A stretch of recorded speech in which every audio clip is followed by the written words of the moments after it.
Freedom Day today is what we've been told. Are you veering more towards elation or trepidation for the days and weeks ahead? I think, look, throughout this pandemic, we have faced different challenges, and the vaccination program has demonstrated this country's ability to rise to that challenge. The incredible coming together, the NHS, our armed forces, local government, the private sector. 80,000 vaccinated volunteers came out of retirement, BA staff joining the vaccinated army, and of course, many, many hundreds of thousands of others who volunteered to usher people through the vaccination centres. We all want to return to normality. This is a virus that is highly infectious, respiratory disease virus, aerosol transmitted. So we have to be careful and we have to remain vigilant. Our border controls remain in place. Our expectation and recommendation that people in crowded places continue to wear masks and take both personal and corporate responsibility in doing so. And it's great to see TfL and others doing that. So it is step 4. It's an important step. There is no perfect time to take this step. This is as good a time as any, as Chris Whitty has said, with the summer holidays and schools being out, which will hopefully bear down on the R number, the transmission rate. So I'm confident that we're doing the right thing. Almost 88%, just shy of that, 87% have now had the protection of 1 dose, and 68% of all adults have the protection of 2 doses. So I think the vaccination program has allowed us to take this step, take it cautiously, with this wall of protection of adults in the United Kingdom. OK, that was a very long answer, wasn't it, to my question? I'm not sure you answered it, though. Elation or trepidation for the weeks ahead?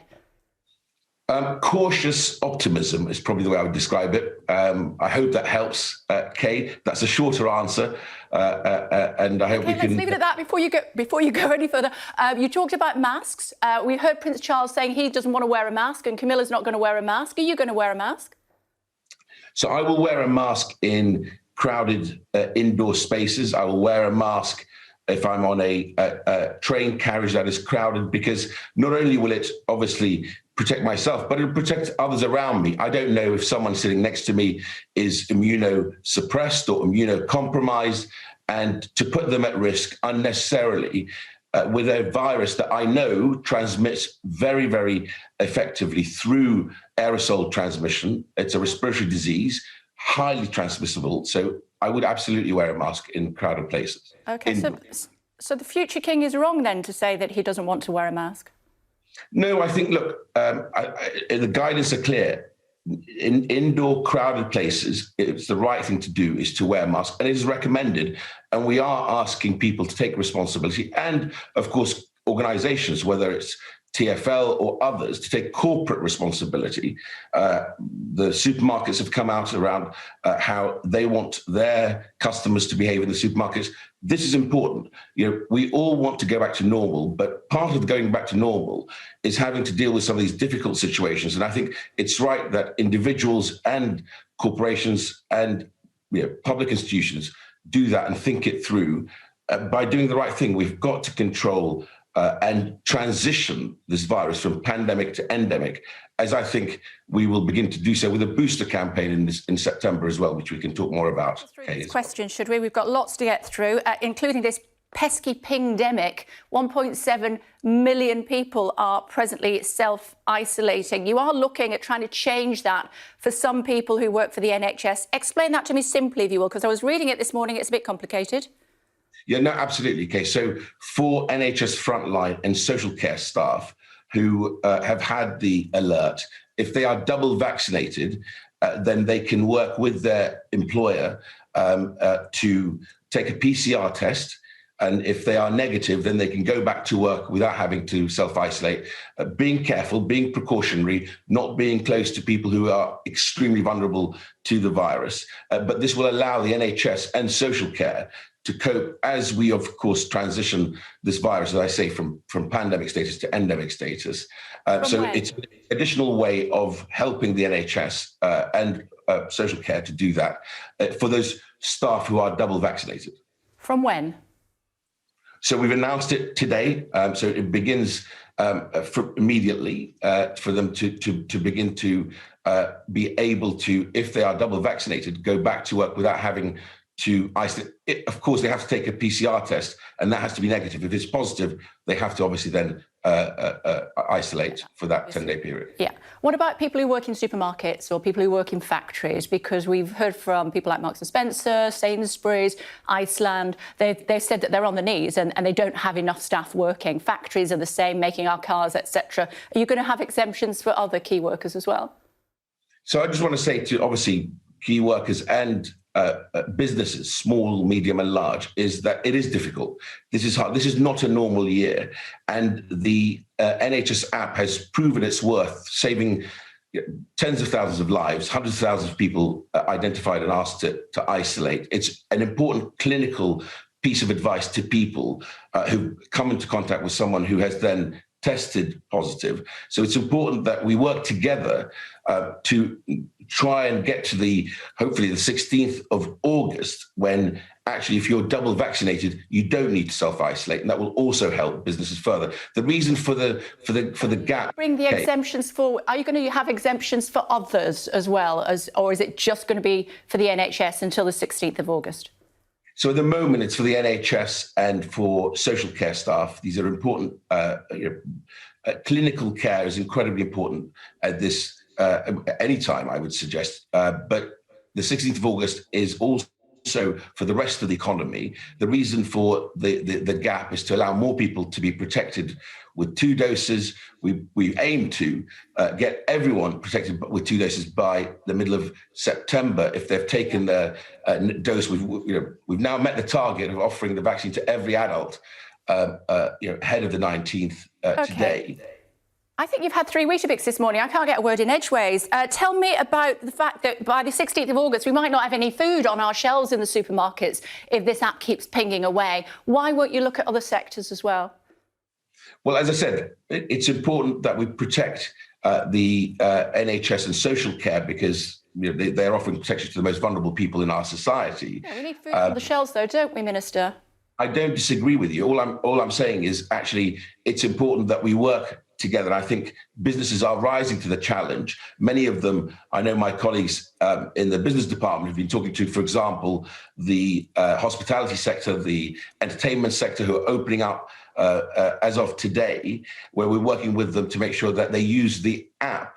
By the way, it's really worth noting that since the 17th of May, when we developed the app pass for the certification, 6 million people have actually downloaded the app. And last month, 2.5 million people. And they're not just using it for the COVID bit. They're using it to order their prescriptions. Over 1 million prescriptions ordered. Sure. And of course, GP appointments. When we had the Chancellor, sorry to interrupt, we've only got a little bit of time left. When we had the Chancellor in the back of our cab last week, he said that you were going to be looking at the sensitivity of the app.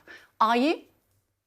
So when the app was developed, it was developed in a world with no vaccines at all. We're now, as I said, almost at 88% of all adults having the vaccine. We review the app all the time. I think the important thing is that the clinical advice to people, if you've come into contact with someone with COVID, remains our priority through the app. That's the right thing to do. And then, of course, to make sure that we continue to review the quality of that detection radar system all the time. But look, we take nothing for granted. What I don't understand, Minister, is what you can do to change the app. Because, the app says if you are within 2 metres of somebody for 15 minutes, then you're going to have to self-isolate if they then suddenly find themselves, sadly, with COVID at home. So how can you actually change it? How can you change the sensitivity of it?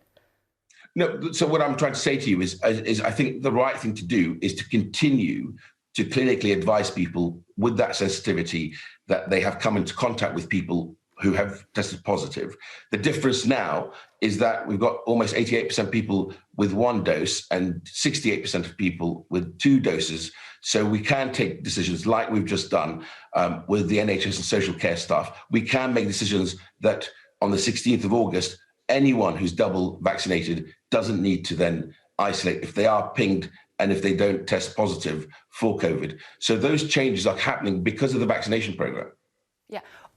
You were looking at vaccinating some kids. Why not all of them? They're pesky little super spreaders, aren't they?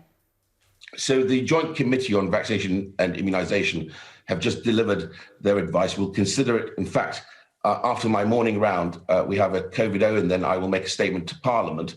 But suffice to say, they've looked very closely, especially at children who are more vulnerable to serious infection from COVID, children who live with adults who are more vulnerable, serious infection from COVID, and of course, 17-year-olds who are close to becoming 18, so 3 months from their 18th birthday. And we will take that advice on board, and I'll make a statement to Parliament later today. And why not all the kids, as I was saying? Why not all children?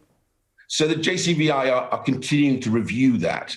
There's now emerging data of children, all children being vaccinated in America and elsewhere with the first dose.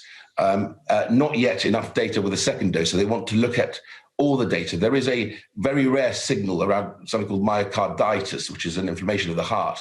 And on balance, I think the JCVI are coming down on the side of continuing to review all children, healthy children, but actually wanting to protect the vulnerable children first. OK, just before I let you go, on my way to work this morning, about 3:45, there were an awful lot of very relaxed young people in central London celebrating after the clubs opened at midnight last night. When was the last time you went to a club? Oh, my goodness. When was the last time I went to a club? Probably a couple of years ago on holiday. But the important... Where did you go? Stop it. So the important karaoke bar or something? No. It was a good club. It was actually a club in, I think it was in Dubai, but pretty impressive. But nevertheless, racy, doesn't it? Sounds very racy for a minister of the government.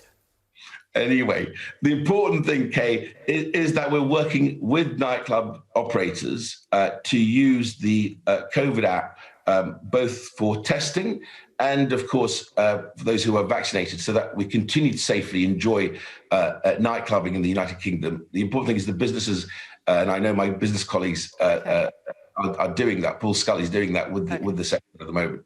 Well, I know a few clubs in London. Next time Mrs. Z is out of town, give me a ring and I'll show you a good time, Minister. It's good to talk to you. Thanks for joining us on the programme this morning. You're on. OK, it's a deal.